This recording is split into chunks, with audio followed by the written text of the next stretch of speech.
dating during prep. What a ridiculous thing. What a ridiculous thing. However, I really am blessed in what I have found, what has found me as well when it comes to this. And it's just a matter of not being a bitch, which I don't think I am. I don't think I'm a bitchy person. I'm an opinionated person, but I don't think I'm a bitchy person. I actually give a shit about people's feelings, you know what I'm saying? Within reason. I'm not responsible for your feelings, everybody. Learn that real quick as a social worker. Never work harder than your clients, everybody. Never. Don't do it. But so the key is just not to let prep take over what could otherwise be a more long-term rewarding situation. You know, it's about keeping things in perspective. You know, sometimes people, my friend said it really well. She said, bodybuilding is a very selfish sport. In some respects, it has to be. It's about your physique, your work, all that good stuff. And so that's one angle of it. But the other then is that because it's selfish, it really does breed narcissism. It really does. Especially once you're successful, you know? So there are some people that just because of the hype and the clout on the Insta, start to really feel self-important. And that is not a recipe for intimacy, trust, any of the stuff that, you know, you really need for connection.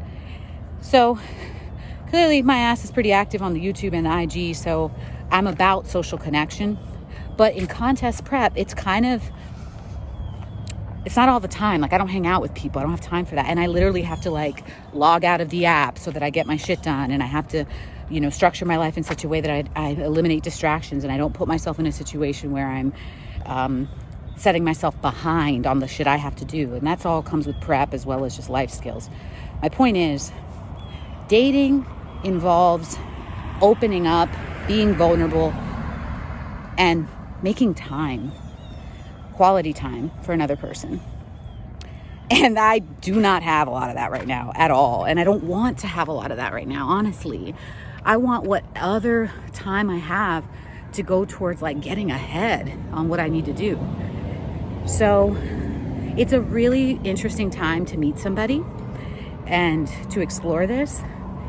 And I'm just sympathetic to people who, if you're married, hopefully y'all have a system, but dating a new person, because it's like building a house, right? Maintaining it is its own thing, but building it, right? Laying the foundation is more labor intensive.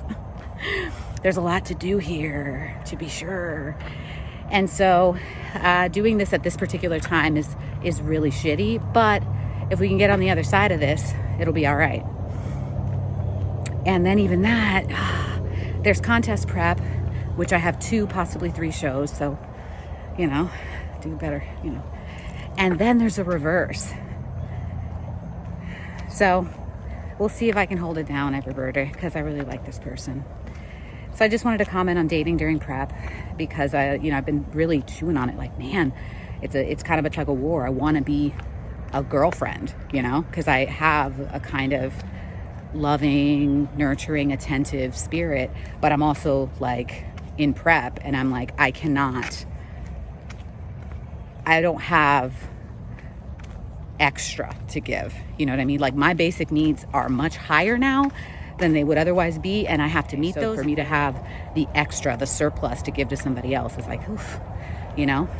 So it's interesting. However, it helps when they're in this lifestyle as well.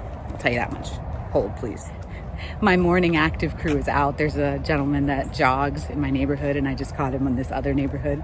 You know, it's like, what's good? And then there was a couple other people that I'm used to seeing on my morning walks. But it helps, I think, or at least in this situation that I'm in, it helps that this person is also familiar with this lifestyle and embraces it. And it's different for everybody. You know, like, some people don't want to date somebody who's in this scene. They want to get away from it. They want to escape it when they're dating and when they're living their lives. They don't want to be around somebody who's like tracking their food and doing this and that and the third, you know, or that has like a training schedule and split that they adhere to religiously. or that has like a rigid sleep schedule. I don't know. Like, you know, some competitors don't want that in their life. Also, you know, again, competition can breed narcissism. So maybe you don't want another narcissist in your life or whatever. Also, the other thing that sucks is the level of athlete, right? Like if you're a pro and they're an amateur, or the other way around, or you're both pros, but one of you's a crappy one, right? Like how do you support somebody when you're like, you ain't right. You need to get right. Also, there's so many different ways of going about prep, tracking your macros, following a meal plan, going keto. And like if they're not in the same camp, that shit could be triggering. At least I think so.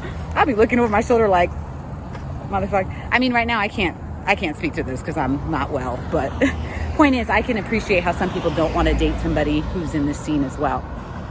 But for me, it just really depends on the person. And also, for me, this really is a lifestyle or an extension of a lifestyle. And I'm becoming more and more aware of that. Like the things that make me happy, that make for a good day for me are, oh, someone's behind me. Dun, dun, dun, dun, dun, dun. Morning fit crew, what'd I tell you? Right, but the things that make me happy in season or off season are very similar. Cooking for myself, long walks, training with a performance goal in mind, getting good sleep, adhering to my sleep hygiene. Did I say cooking or did I just say eating? I love cooking, everybody, and I love eating. But I don't actually enjoy eating out. I'm cheap and I love cooking.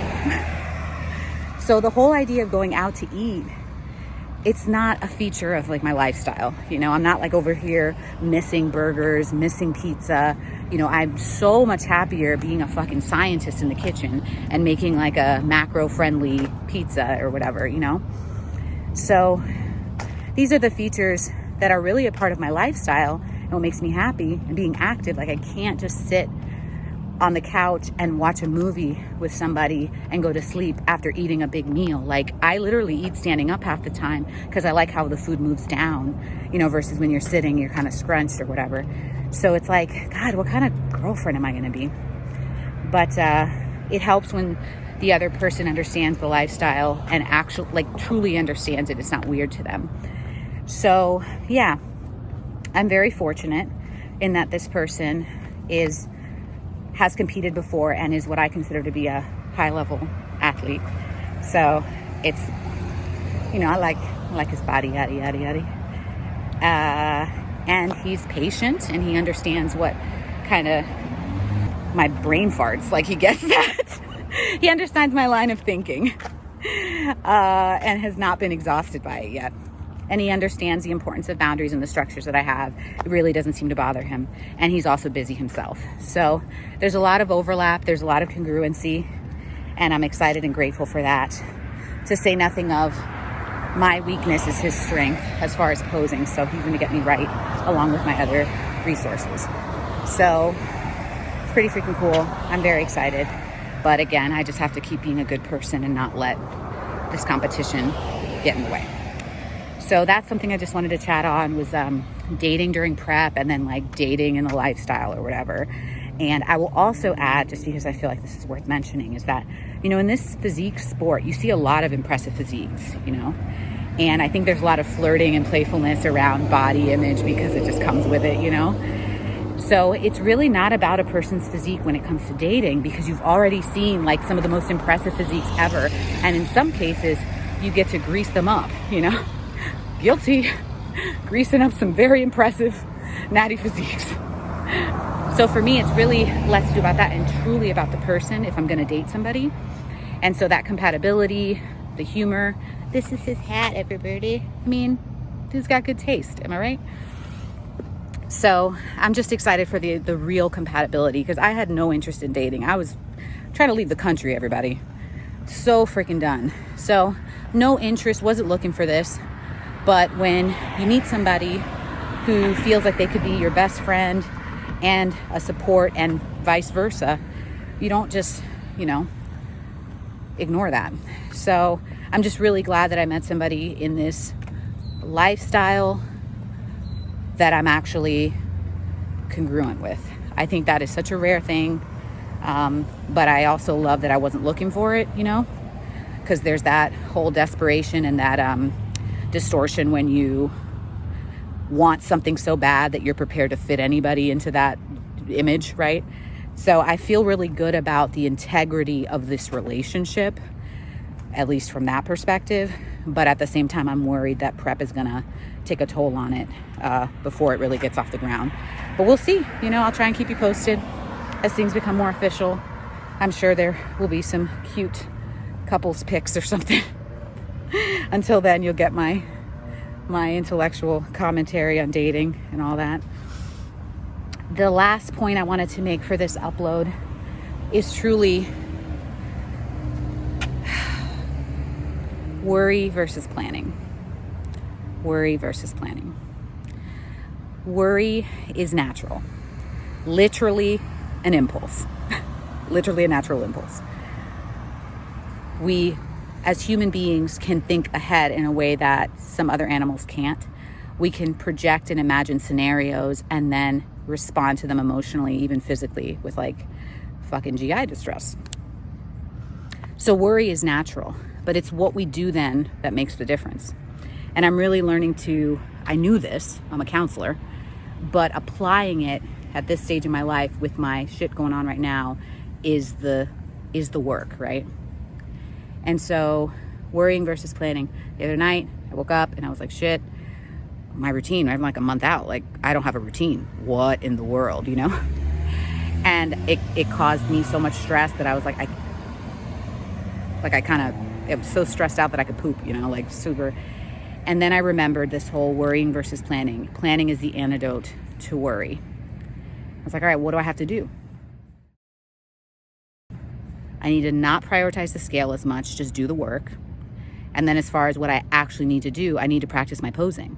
I need to figure out, am I going to do a choreographed routine or am I going to do more of a freestyle? Given the time constraints, probably a freestyle. Cool. All right, so then I have to work on the individual poses that I'll be hitting in my freestyle. Cool. My ass needs a list. So first order of business, get up, write out your new mandatories because of the new division, and write out a few favorite poses because they're going to ask you to hit some favorite poses. And then get to practicing all of those every single day. My friend is editing and sending me the track that I selected. He's going to send it today, hopefully. But even so, when it's freestyle, I don't necessarily need the track right this second. So what I'm getting at is I feel more assured knowing that I have a plan now.